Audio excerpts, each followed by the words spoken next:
Hey friends, welcome or welcome back. My name is Shannon, and today we are going to go over 10 classic nonfiction books that I have on my shelves that I am hoping to read in the near future. As I'm filming this, it is now November, and in November, the booktube community likes to celebrate Nonfiction November and just generally to read more nonfiction. I know a lot of people love fiction, myself included, but every now and again, I just need a nonfiction book. And here I have a whole bunch of classics ranging from the 1860s all the way to the 1980s.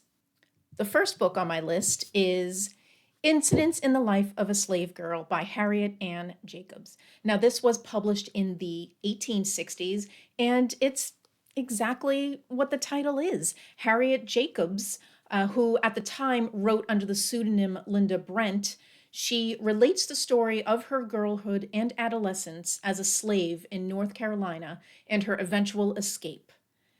A Bildungsroman set in the complex terrain of a sexist, white supremacist society. Resolutely addressing women readers rather than men, Incidents in the Life of a Slave Girl seeks to make the reader understand how the threat of sexual violence shapes the lives of enslaved Black women and children.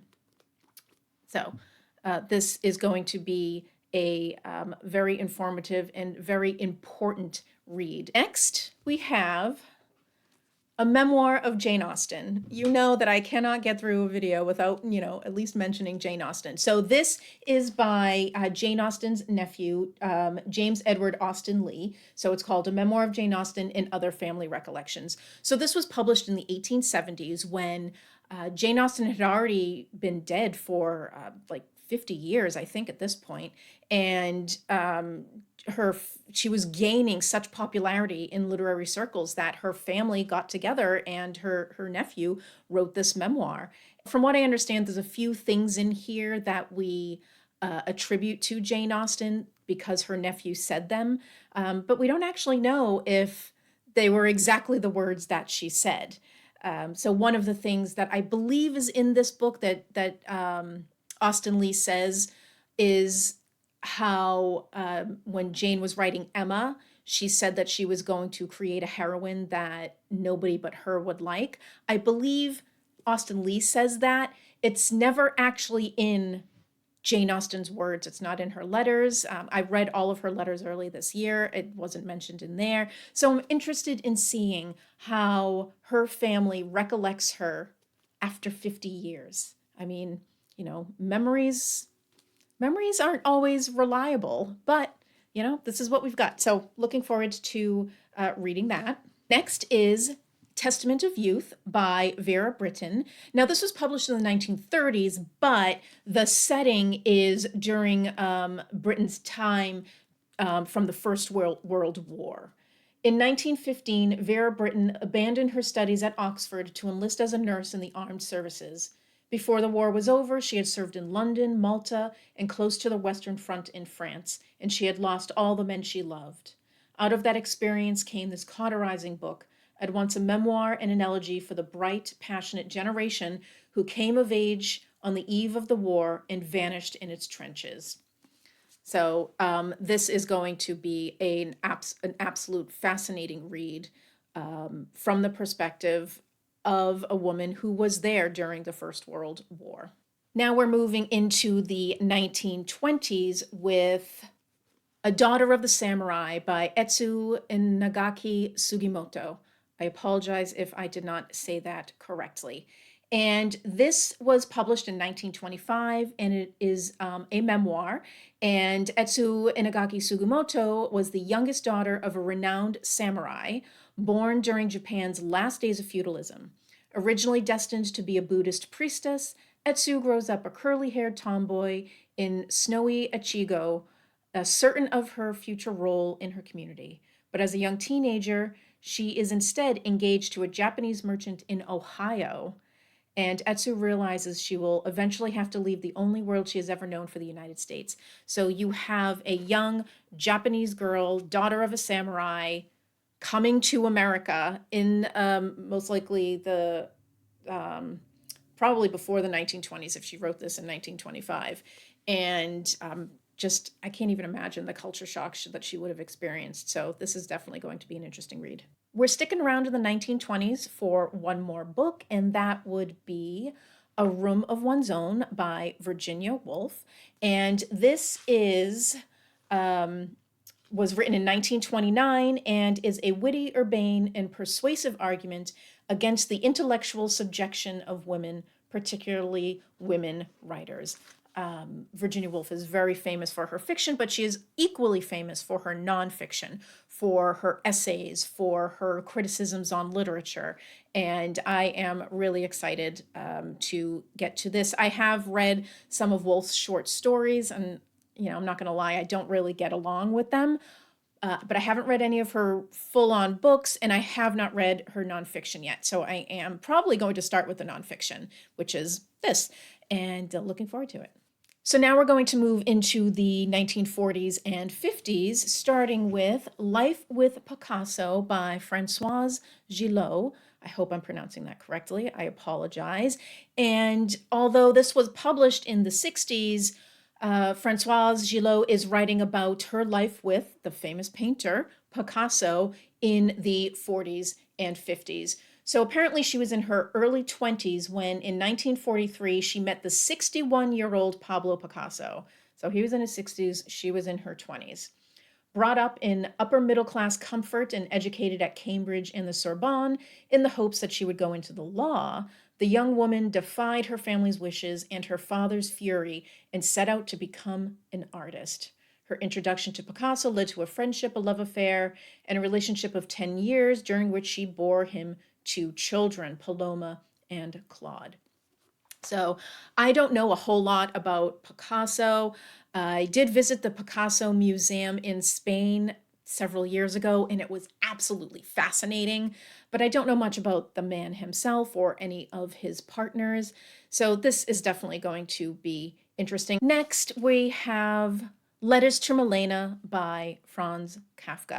And this is a compilation of letters from Kafka to his Czech translator, Milena Jasenka, who was only 23 years old and who was uniquely able to recognize Kafka's complex genius and even more his complex Kafka. For 36-year-old Kafka, she was a live and fire, such as I have never seen. It was to Milena that he revealed his most intimate self and eventually entrusted his diaries for safekeeping. So I don't actually know who originally assembled these letters for publication, whether it was Milena herself or some of her descendants, but this was translated by Philip Boehm. So I always want to make sure I reference a translator. But this is going to be fascinating. I, lately this year, have really gotten into reading letters of people in the literary world. I just find it so fascinating. I read Jane Austen's letters early this year. I read some letters by Louisa May Alcott and her family members. I have some letters from Virginia Woolf that I want to get to, and I also want to read these. I really do find literary letters fascinating. Next, we have Travels with Charley in Search of America by John Steinbeck. This was published in the 60s, and this is basically John Steinbeck going on a road trip with his dog, Charley. I mean, what is not to like? I mean, he's hanging out, and I think this might be the dog. Is that his dog? I don't know. But first of all, I've never read any Steinbeck yet. And he's one of those authors that I've always been afraid of and have just deliberately stayed away from. But I'm really hoping, one of my goals is eventually to get to those authors that intimidate me. And Steinbeck is one of them. And I might as well start with some nonfiction. I mean, traveling around. So in September 1960, John Steinbeck and his poodle Charley embarked on a journey across America. A picturesque tale, the chronicle of their trip meanders through scenic back roads and speeds along anonymous superhighways, moving from small towns to growing cities to glorious wilderness oases. I mean, this couldn't get better unless he had like pictures of his dog in here, which he doesn't. That's all right. I'm just going to pretend that's Charley. So we're now moving into the 1970s with The Madwoman in the Attic, The Woman Writer, and the 19th Century Literary Imagination by Sandra M. Gilbert and Susan Gubar. So basically, this is a nonfiction book about women writers in the 19th century. I mean, you know that I love me some female writers from the 19th century: Jane Austen, Brontes, Gaskell, George Eliot. And this was published, I believe, in like 1979 and has been considered a feminist classic. And so some of the sections that they go over, part 1, Toward a Feminist Poetics. Part 2, Inside the House of Fiction, Jane Austen's Tenets of Possibility. So in that chapter, she's talking about gender and genre in Austen's Juvenilia. Part 3, How Are We Falling? Milton's Daughters. So she talks about Mary Shelley and Emily Bronte's Bible of Hell. Part 4, The Spectral Selves of Charlotte Bronte. I mean, Part 5, Captivity and Consciousness in George Eliot's Fiction. I literally cannot wait to get to this. I mean, it's a chunky one, so I doubt I'm going to read this all in one sitting. I'm going to have to snack on it, but I'm just so excited about this one. Last, we have from the 1980s, Women, Race, and Class by Angela Davis. And this is exactly what it says it is. It is a historical women's studies, Black studies book covering women, race, and class. And you've got chapters here such as The Legacy of Slavery, Standards for a New Womanhood, the Anti-Slavery Movement and the Birth of Women's Rights, Class and Race in the Early Women's Rights Campaign. Now, fighting for women's rights early on really was white women. The Black women fighting for rights were completely ignored during early suffrage. Racism in the women's suffrage movement. Okay, so the meaning of emancipation according to Black women, education and liberation, Black women's perspective, women's suffrage at the turn of the century, the rising influence of racism. So women's suffrage early on was just racism from the beginning.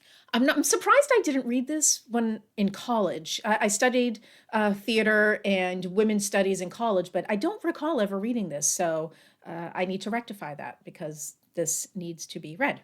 So that is it. 10 nonfiction classics starting from the 1860s all the way to the 1980s. Have you read any of these? If you have, let me know what you think. Which ones should I prioritize? Did you not like any one of them and why? Let me know. I'm interested in hearing from you. So that is all I have for you today. Thank you so much for joining and have a great day. Bye.